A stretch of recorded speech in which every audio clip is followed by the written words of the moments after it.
Bad dreams, huh? Well, it is real. Sort of.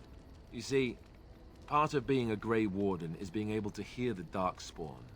That's what your dream was, hearing them.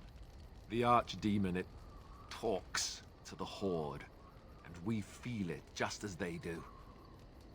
That's why we know this is really a blight. I don't know if it's really a dragon, but it sure looks like one. But yes, that's the Archdemon. It takes a bit, but eventually you can block the dreams out. Some of the older Grey Wardens say they can understand the Archdemon a bit, but I sure can't. Anyhow, when I heard you thrashing around, I thought I should tell you. It was scary at first for me too. Other than dying young and the whole defeat the Blight alone thing, no, I'm all tapped out for surprises. Anyhow, you're up now, right? Let's pull up camp and get a move on. Well, here I am. I knew this would come up sooner or later. I don't know how to explain, but I had a dream. In it, there was an impenetrable darkness. It was so dense, so real. And there was a noise, a terrible, ungodly noise. I stood on a peak and watched as the darkness consumed everything.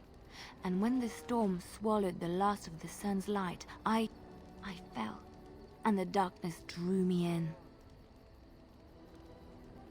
I have had dreams. This was different somehow. When I woke, I went to the Chantry's gardens, as I always do. But that day, the rosebush in the corner had flowered. Everyone knew that bush was dead. It was grey and twisted and gnarled, the ugliest thing you ever saw. But there it was, a single beautiful rose. It was as though the Maker stretched out his hand to say, even in the midst of this darkness, there is hope and beauty. Have faith. In my dream, I fell, or maybe I jumped. I'd do anything to stop the Blight. I know that we can do it. There are so many good things in the Maker's world. How can I sit by while the Blight devours everything? He's still here. I hear him in the wind and the waves. I feel him in the sunlight that warms my skin. I know what the Chantry says about the Maker, and what should I believe? What I feel in my heart, or what others tell me? They said my ideas were blasphemy. But is it so bad if what I believe gives me comfort? If it could give someone else comfort? I know what I know, and no one will ever make that untrue. Why are we stopping? There are Darkspawn to be fought. Is this delay needful? What a strange language you speak. You say hurry, where I would say duty. No, it is yours, and you are chatting with me instead. You are concerned. No need. I am fit enough to fight. No. People are not simple. They cannot be summarized for easy reference in the manner of, the elves are a lithe, pointy-eared people who excel at poverty. Many humans have said that to me. I do not understand it. If I were indeed hostile, you would be bleeding. Couldn't you tell? I am. I have always fought in war, elf. My people have been at war since the moment we set foot in the Northern Islands. It is not the native humans we fight. The enemy is everywhere. The jungle itself, vipers, hunting cats, even some of the flowers can kill the unwary. And always there is the Imperium and the Talvashoth. Because they fight us, of course. The Tevinter want nothing more than our absence. They tell us this with magic and steel and death. I do not see how this matters. Seheron and Parvolan are distant. Ferelden and the Darkspawn are immediate. As you wish. What do you need? Ask away. Oh, did I say that? I meant that dogs raised me. Giant slobbering dogs from the Anderfells. A whole pack of them, in fact. Well, it wasn't until I was 8 that I discovered you didn't have to lick yourself clean. Old habits die hard, you know. And my table manners too. Though, come to think of it, they weren't all that different from the other Templars. Or did I dream all of that? Funny the dreams you'll have when you sleep on the cold, hard ground, isn't it? Are you having strange dreams? You would do violence upon me? I am shocked and dismayed. The dogs would never threaten me like this, you know. Let's see, how do I explain this? I'm a bastard. And before you make any smart comments, I mean the fatherless kind. My mother was a serving girl in Redcliffe Castle who died when I was very young. Arl Eamon wasn't my father, but he took me in anyhow and put a roof over my head. He was good to me, and he didn't have to be. I respect the man, and I don't blame him anymore for sending me off to the Chantry once I was old enough. I know who I was told was my father. He died even before my mother did, anyhow. It isn't important. Arl Eamon eventually married a young woman from Orlais, which caused all sorts of problems between him and the king because it was so soon after the war. But he loved her. Anyhow, then you, Alistair, resented the rumors which pegged me as his bastard. They weren't true, but of course they existed. The Arl didn't care, but she did. So off I was packed to the nearest monastery at age 10, just as well. The Arlessa made sure the castle wasn't a home to me by that point. She despised me. I suppose you're right. I wasn't raised as the Arl's son, though, if you're picturing that. I slept in hay, out in the stables, not on silk sheets. I remember I had an amulet with Andraste's holy symbol on it. The only thing I had of my mother's. I was so furious at being sent away, I tore it off and threw it at the wall and it shattered. Stupid, stupid thing to do. The Arl came by the monastery a few times to see how I was, but I was stubborn. I hated it there, and blamed him for everything. And eventually, he just stopped coming. And raised my dogs. Or I may as well have been, the way I acted. But maybe all young bastards act like that. I don't know. All I know is that the Arl is a good man, and well loved by the people. He also was King Caelan's uncle, so he has a personal motivation to see Loghain pay for what he did. Anyway, that's really all there is to the story. Ah, it's good to see you, my timely rescuer. Bodon Fennick, at your service, once again. I saw your camp and remember the kind offer that you made the last time we met. And is there anywhere safer for a poor merchant and his son to sleep? I think not. I'm perfectly willing to offer you a fine discount for the inconvenience of our presence. How does that sound? Good? Yes? Following you? I'm not even certain where you're going, my friend. And quite frankly, it's none of my business. Trust me when I say that my encountering you here was serendipity and nothing more. I travel a lot, so I'm bound to meet everyone on the road eventually. If you prefer, I'll take my boy and be on my way. But regretfully, you're the safest spot on this road, without a doubt. Wonderful. Thank the kind lady, won't you, boy? Thank you, kind lady. We won't be a bother to you and your companions, I assure you. If you should need enchantments, simply talk to my boy. Otherwise, come speak with me. Look, can we talk for a moment? I need to tell you something. I, should probably have told you earlier. Yes, that's right. I stopped you to tell you that I'm an idiot. Whew! Thank the Maker you know already. Now I can stop worrying I'll be found out. Oh ho ho. I'm trying to be serious here. Just listen. I told you before how Arl Eamon raised me, right? That my mother was a serving girl at the castle and he took me in? The reason he did that was because, well, because my father was King Marek, which made Caelan my half-brother, I suppose. How? When would I say that?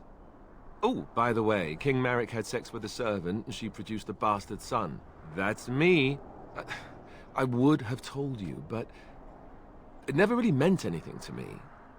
I was inconvenient, a possible threat to Kaelin's rule, and so they kept me secret. I'd never talked about it to anyone. Everyone who knew either resented me for it or they coddled me. Even Duncan kept me out of the fighting because of it. I didn't want you to know as long as possible. I'm sorry. Why wouldn't he? He was King Marek's best friend. I don't know if that means anything, though. I certainly never considered the idea that it might ever be important. At any rate, that's it. That's what I had to tell you. I thought you should know about it. Besides my unholy love of fine cheeses and a minor obsession with my hair, no, that's it. Just the prince thing.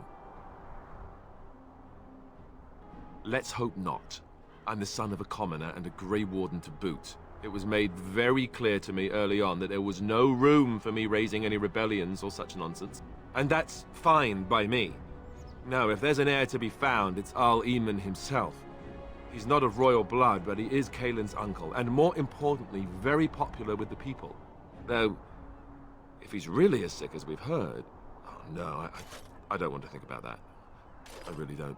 So there you have it. Now can we move on? And I'll just pretend you still think I'm some nobody who was too lucky to die with the rest of the Grey Wardens. Oh, lovely. I'm going to regret this. Somehow I just know it. I thought I saw travelers coming down the road, though I scarcely believed it. Have you come to help us? The Arl? Then you don't know? Has nobody out there heard? He could be dead for all we know. Nobody's heard from the castle in days. We're under attack. Monsters come out of the castle every night and attack us until dawn. Everyone's been fighting and dying. Apparently everyone seems to agree that a blight is the perfect time to start killing each other. Marvelous, really. We've no army to defend us. No Arl and no king to send us help. So many are dead. And those left are terrified they're next. Hold on, what is this evil that's attacking you? I don't rightly know. I'm sorry, nobody does. I should take you to Ban Tegan. He's all that's holding us together. He'll want to see you. Ban Tegan, Arl Eamon's brother. He's here. Yes. It's not far, if you'll come with me.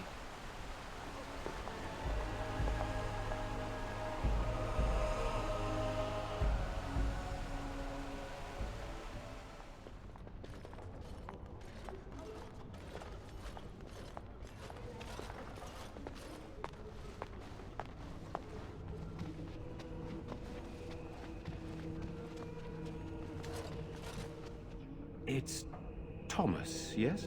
And who are these people with you? They are obviously not simple travelers. No, my lord. They just arrived, and I thought you would want to see them. Well done, Thomas. Greetings, friends. My name is Tegan, Ban of Rainersphere, brother to the Arl.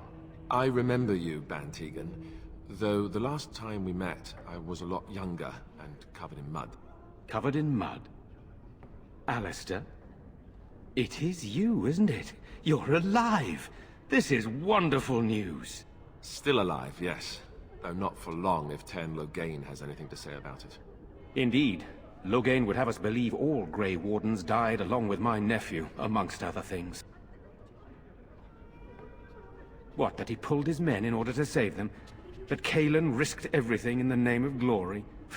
Hardly. Loghain calls the Grey Wardens traitors, murderers of the king. I don't believe it. It is an act of a desperate man. So you are a Grey Warden as well. A pleasure to meet you. I wish it were under better circumstances. You're here to see my brother? Unfortunately, that might be a problem. Eamon is gravely ill. No one has heard from the castle in days. No guards patrol the walls, and no one has responded to my shouts. The attack started a few nights ago. Evil things surged from the castle. We drove them back, but many perished during the assault. Some call them the Walking Dead, decomposing corpses returning to life with a hunger for human flesh. They hit again the next night. Each night they come, with greater numbers. With Kaelin dead and Loghain starting a war over the throne, no one responds to my urgent calls for help. I have a feeling tonight's assault will be the worst yet. Alistair, I hate to ask, but I desperately need the help of you and your friends. It isn't just up to me. Though the Grey Wardens don't stand much chance against Loghain without Arl Eamon. I know Alistair, and I trust those he chooses to travel with. What do you say? How pointless to help these villagers fight an impossible battle. One would think we had enough to contend with elsewhere. Thank you. Thank you. This means more to me than you can guess. Thomas, please tell Murdoch what transpired. Then return to your post. Yes, my lord. Now then, there is much to do before night falls. I put 2 men in charge of the defense outside. Murdoch, the village mayor, is outside the chantry. Sir Perth, one of Eamon's knights, is just up the cliff at the windmill, watching the castle. You may discuss with them the preparations for the coming battle. Very well. Luck be with you, my friend.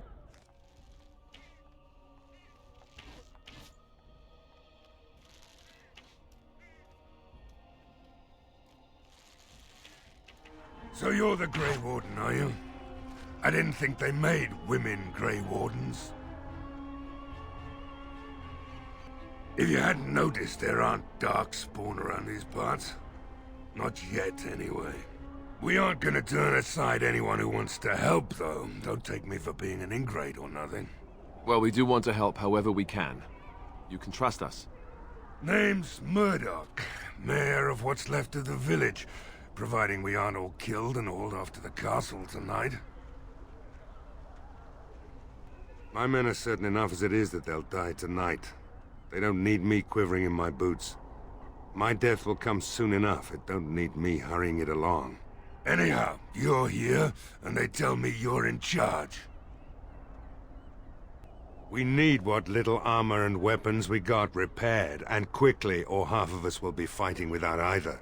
Owen's the only blacksmith who can do it, but the stubborn fool refuses to even talk. If we're to be ready for tonight, we'll need that crotchety bastard's help. His daughter, Valena, is one of the Alessa's maids, so he hasn't heard from her since this whole business started. He demanded we attack the castle, break down the gate, and force our way in.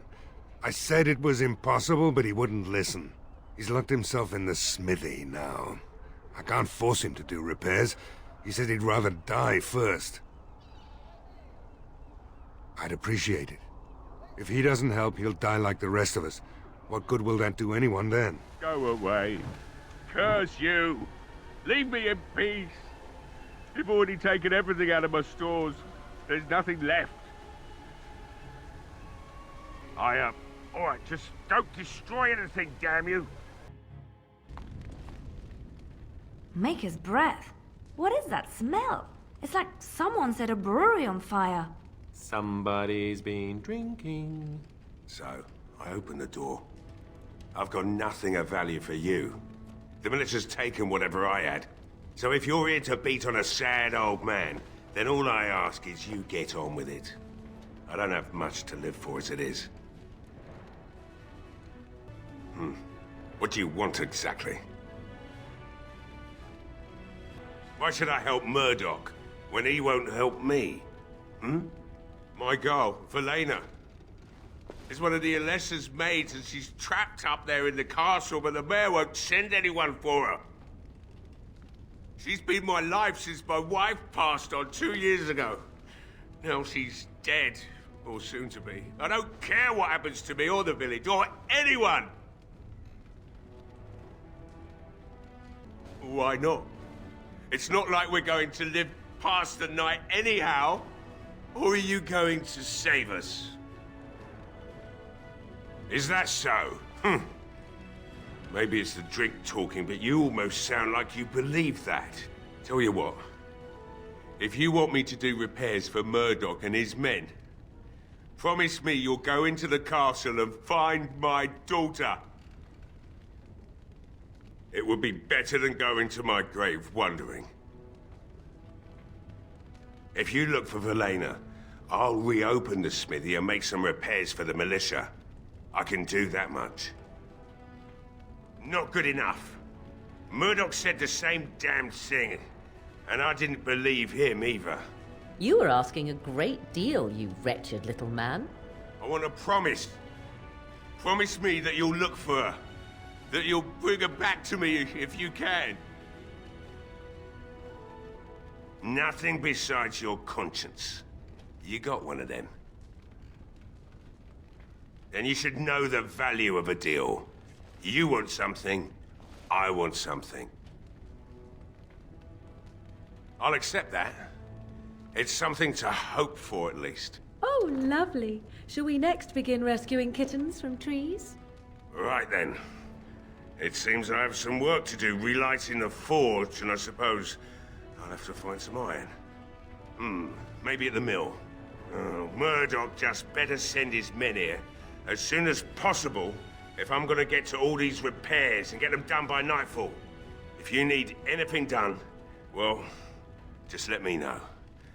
I've got a lot to do now, so you'll have to excuse me. Well, it looks like Owen's finally doing the repairs we need. The damn fool is falling over drunk and still manages to make smithying look easy. Good enough, I say. I'll send one of my men to inform Bantegan the militia is ready for battle. We could use some extra bodies. Having a veteran like Dwyn in the militia would help a lot, but he flat out refuses. He's a trader, a dwarf, lives near the lake. Locked himself up in his home with some of his workers, he has. Says he doesn't need any of us. We could use somebody with his fighting experience, but he won't come out. Is there anything else? Right. Let's hope we see morning.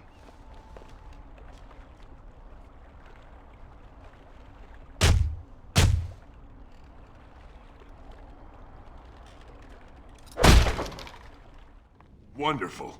Intruders. I hope you have a good reason for breaking and entering into my home. No, have to run the place.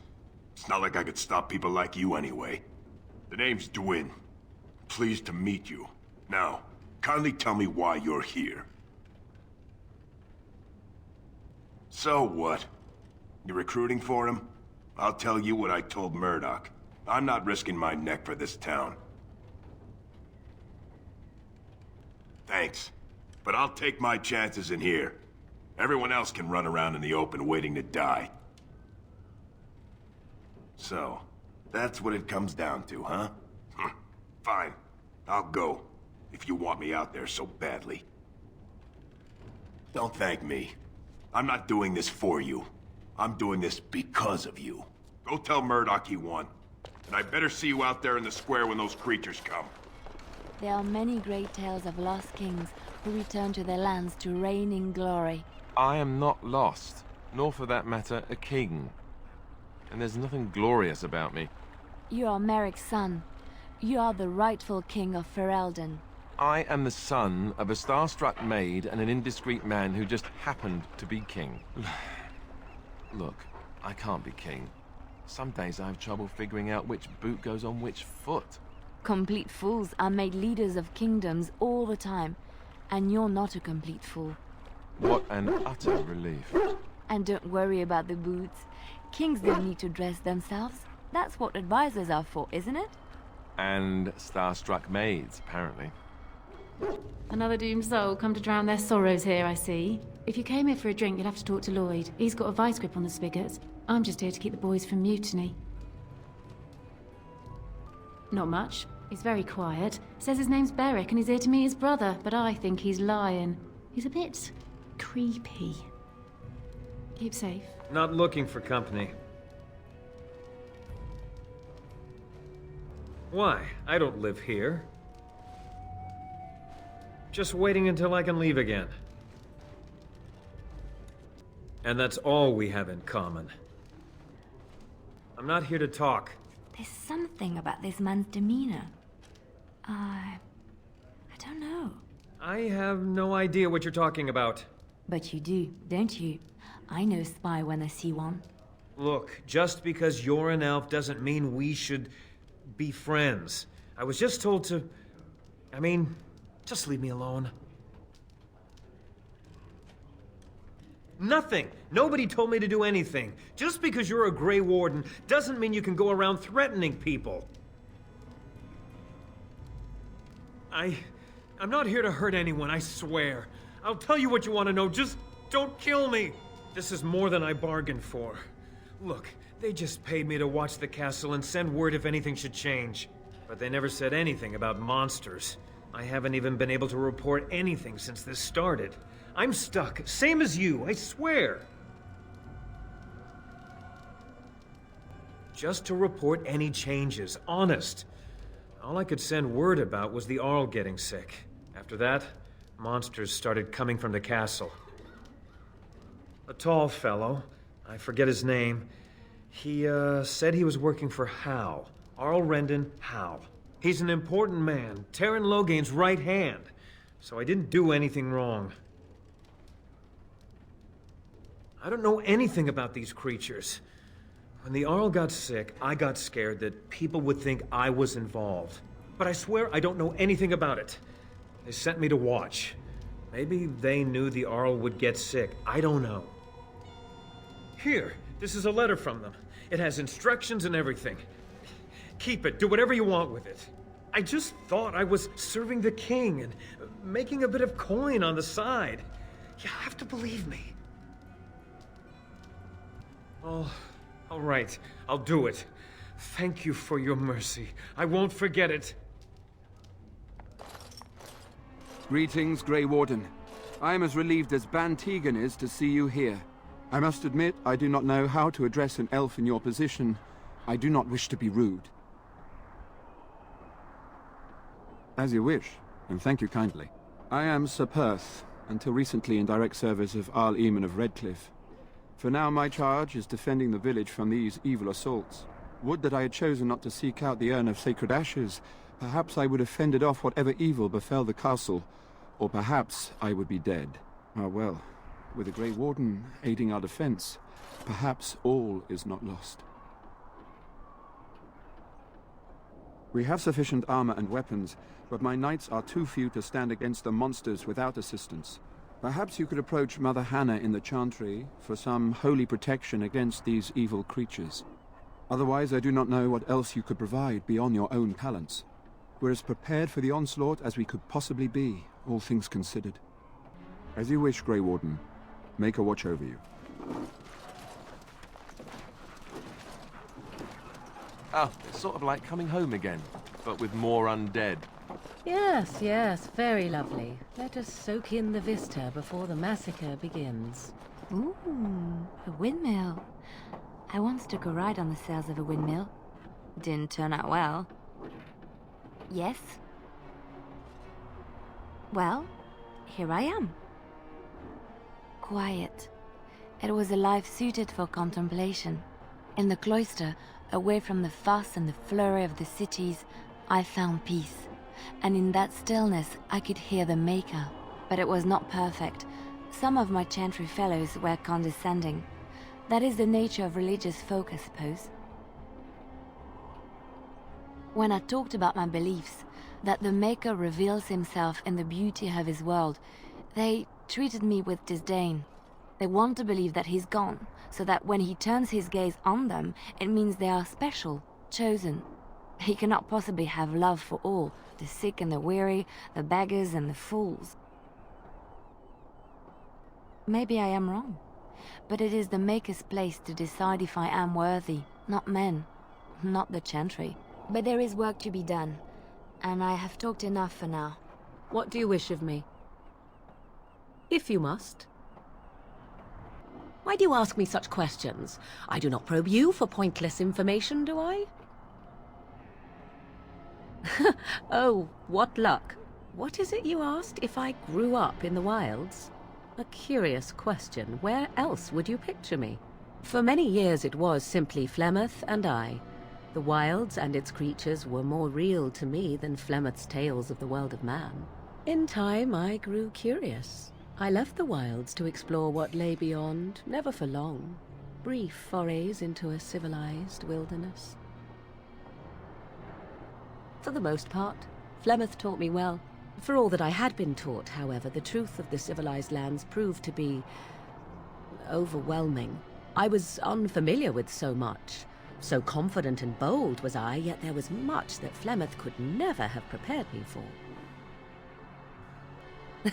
Equal parts daring and foolhardy, perhaps. Only once was I accused of being a witch of the wilds, and that by a chastened who happened to be traveling with a merchant caravan. He pointed and gasped and began shouting in his strange language, and most assumed he was casting some curse upon me. I acted the terrified girl, and naturally, he was arrested. Men are always willing to believe two things about a woman. One, that she is weak, and two, that she finds him attractive. I played the weakling and battered my eyelashes at the captain of the guard. Child's play. The point being that I was able to move through human lands fairly easily. Whatever humans think a witch of the wild looks like, 'tis not I. Not that I did not have trouble. There are things about human society which have always puzzled me, such as the touching. Why all the touching for a simple greeting? At least with that sort of touching, I would have been able to intuit the intent with far greater ease. There were many nuances that Flemeth could never tell me of. When to look into another's eyes, how to eat at a table, how to bargain without offending. None of these things I knew. I still do not understand it all, truth be told, but then I gave up long ago any hope of doing so. When I returned to the wilds last, I swore to Flemeth that I had no intention of leaving again. Yes, here I am. Well, let's get on with it before the ground opens up and swallows us, yes? You are of elven blood and a stranger, yet you defend a home that is not your own. We are grateful for that. Which doesn't include protecting innocents. Regardless, I am grateful the Maker brought you to us. Allow me to introduce myself. I am revered Mother Hannah, head of this chantry, which for the moment is a place of refuge for these poor villagers. How awful this must be for you all. Is this everyone who's left? All those who cannot defend themselves, yes. They are terrified of tonight's attack, and I fear these walls will not keep them safe. What can I do to help with your task? I have done all I can for them. I pray for them each night and seek the Maker's forgiveness for their sins before they face their deaths. What Sir Perth seeks is something that is not in my power to give. You do not understand. Sir Perth believes that I can protect them against these creatures, a shield only the Maker can provide, and that I withhold this power. Does he not realize that it is his faith alone which must sustain him? It is faith alone which will bring the Maker's aid. Unfortunately, he seeks the Maker's protection in a far too literal sense. This is something I cannot promise nor provide. Well, can't you just tell him the Maker will watch over him? Morale is a powerful thing, you know. You mean you want me to let them think the Maker protects them in a real sense? I will not lie to them like that. I suppose if they believed in the Maker's power, that belief would inspire them somewhat. It just seems like trickery. Very well. If it keeps them alive, I will do what I must. I have a number of silver-cast holy symbols. Tell Sir Perth that he can have them, and that wearing them will confer the Maker's protection. Now please, let me tend to these poor folk. I must do what I can, and I suggest you do the same. Mother Hannah's amulets have greatly bolstered my men's confidence. You couldn't have armed us with any better than our faith in the Maker. There is still time before the sun goes down. If you have not yet spoken to Murdoch, or if there is anything you have planned... Good luck to you then, and may the Maker watch over us all.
maids! We need help!